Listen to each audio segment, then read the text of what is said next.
Hello and welcome to my series of lectures on Lagrangian mean curvature flow in the complex projective plane. This was the subject of my PhD thesis, which I completed over the last few years. My name is Christopher Evans, and I completed the thesis at UCL.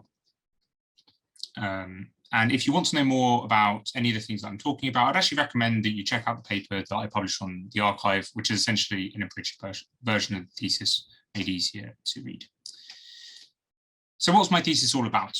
Well, Renato Fiano a few years ago discovered an infinite family of monotone tori in the complex projective plane CP2. And fascinatingly, none of these tori were Hamiltonian isotopic to each other. And while he studied their symplectic topology in great detail, he didn't investigate their differential geometry, which is what I set out to do. So pictured in front of us here, we actually have the second member of this family, the Chekhov torus. And I'm just going to illustrate quickly here the example, a basic example of some of the behavior that I was able to find during the course of my thesis.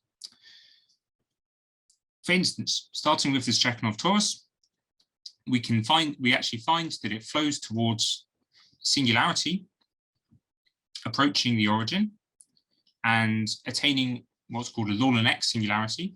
And here I define a new type of surgery called neck-to-neck surgery. And after this surgery, we end up with a new monotone torus, which is called the Clifford torus, which has been classically studied for a very long time. And after this surgery, this Clifford torus flows away from the origin, and eventually we show that it reaches in infinite time a minimal Clifford torus.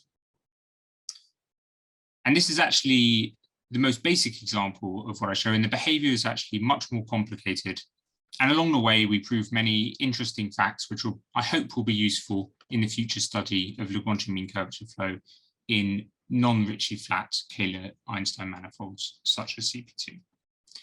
I hope to see you all in the following talks, and I'd also like to thank the organisers for inviting me to speak at this conference. Thank you.